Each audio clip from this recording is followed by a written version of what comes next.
Mark from the States, Mark from the States, it's Mark from the United States.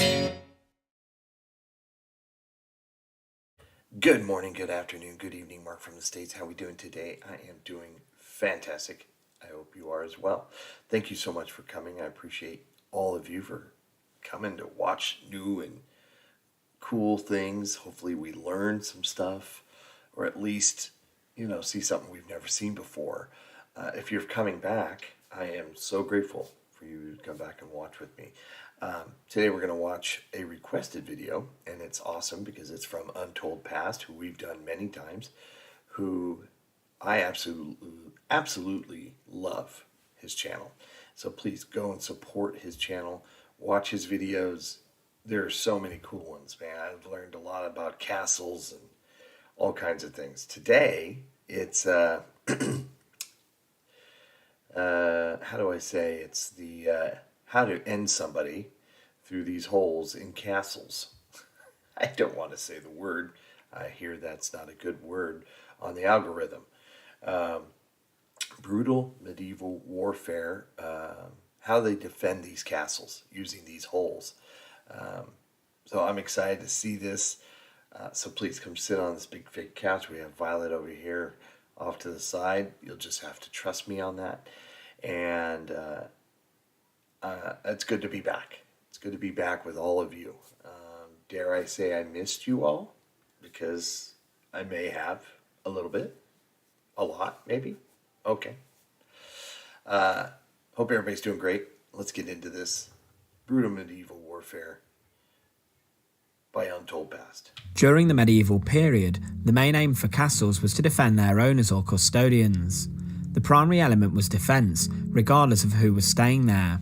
One of the most brutal elements of keeping people out of a castle was the murder hole.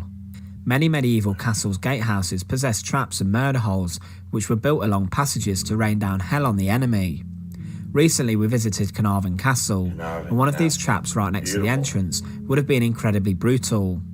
So join us today as we have a brief look at murder holes in castles, and remember, if you do enjoy our videos, please make sure to subscribe.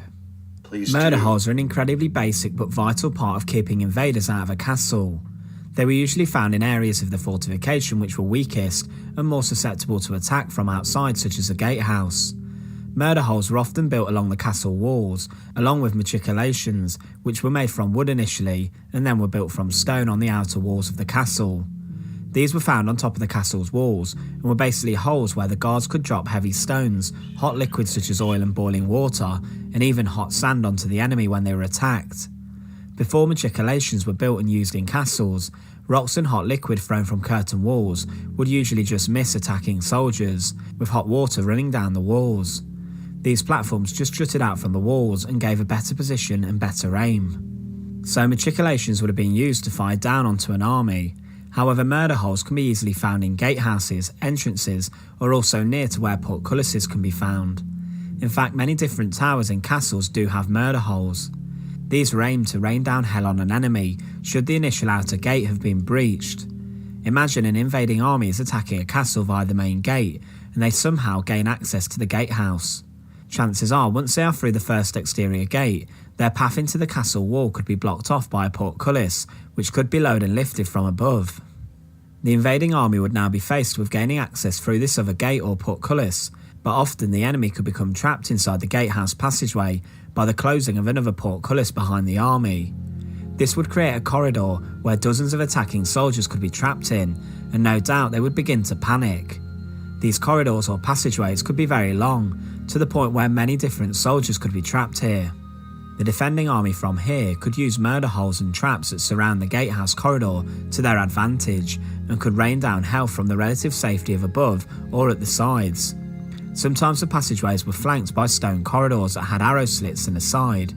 This would allow defenders to fire arrows into the trap, and could easily take down attackers with relative ease from the protection of the flanking corridors. Through these narrow gaps, guards could also attack with swords and spears and stab the enemy whilst they're trapped. This could also be done from above, so the attackers really are easy targets for the defenders.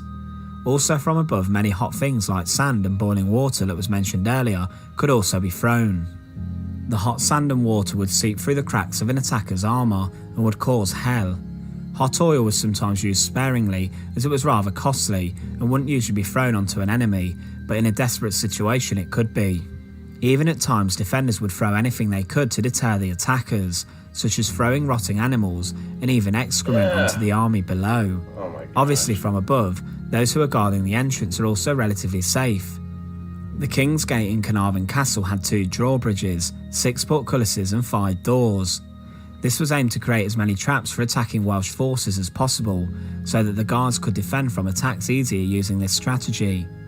It's said that even 5 portcullises could be lowered to even trap different soldiers at different points. The guards could then navigate their way around the castle using the ramparts linking the different towers to help defend. Also built into the walls of specifically Carnarvon's gatehouse are a number of spy holes for guards to keep a very close eye on who enters and leaves the castle. Murder holes were also even used in town walls and in town gateways to help put off invading armies. Some castles around Europe even had more sophisticated defensive elements such as cunning traps concealed in unexpected places such as hidden pits in floors, dead-end staircases or secret passages like mentioned earlier, where guards could run between to deal with intruders whilst the attackers are unaware. Murder holes or arrow loops were intended to be also used as tricks, as they would let fresh air and light come in. However, behind the murder hole it was relatively impossible to see where the defender was and also how to get to them. This would allow the guards to move in between murder holes with relative ease, and the attackers wouldn't know where the next lethal arrow or lethal blow would come from.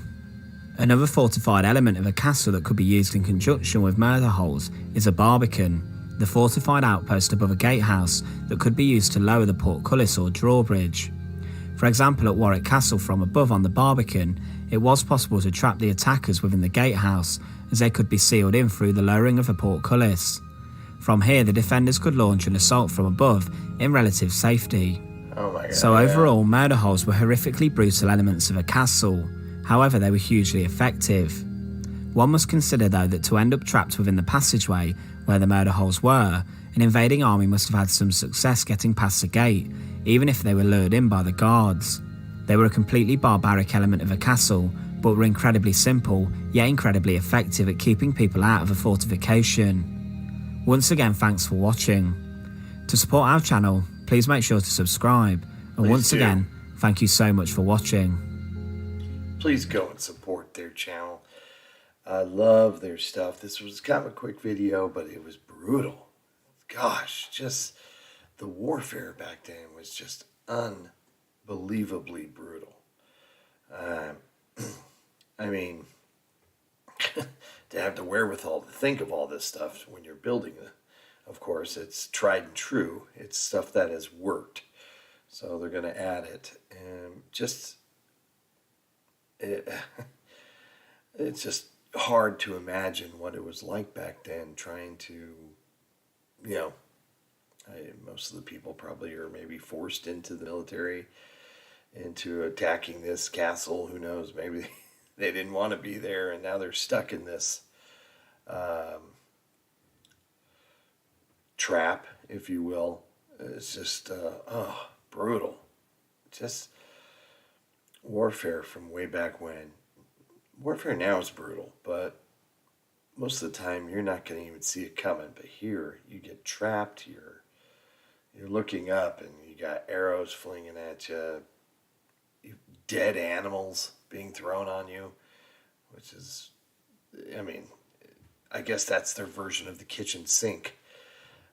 Excrement, of course, which is never pleasant.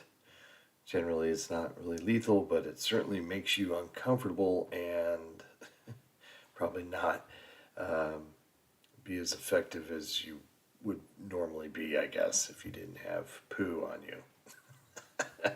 Oh my gosh. But I mean, what they could deploy is probably limitless. If it can be thrown or dumped or poured, there you go. That's, just insane. Absolutely insane. Please go and support Untold Past. I love his videos. We're going to do some more. I got some castle videos coming up. He does such great videos. I got a video on Chester coming up. I want to learn about that town. And just getting excited. We're still a couple years away before I go. My son actually goes next year. So we'll be paying for his trip first, then our trip later. But he's excited. I've been telling him so much about what he's going to be seeing, and I mean, we've read off his itinerary a while ago, and so they're on kind of a strict timeline, but he will have some, I think, some free time in Scotland and some free time in London, I believe. And when I say free time, that doesn't mean he gets to go out on his own. They're probably going to say, hey, we don't have anything planned, but we have this chaperone who will, take you around or something. He's only 14, so he's not going to be cruising the streets of London by himself. I hope not. I hope not. I hope everybody's happy, healthy, and safe. Thanks so much for coming. Do you have any other little tidbits about what they may have used in these holes to repel the invading armies? It's just incredible. And I just love those pictures of the castles. Why I've become such a big castle person, I have no idea, but they're just fascinating, just with the history and just the architecture of them. It's just, I find, this might be a little weird, I find it very soothing, very calming, which is weird. You look at the castle and you're just like, oh man, that is awesome. It's really cool. All right, everyone. Hope you have a wonderful day, and we'll see you in the next one. Take care. Bye. Mark from the States, Mark from the States, it's Mark. Yeah.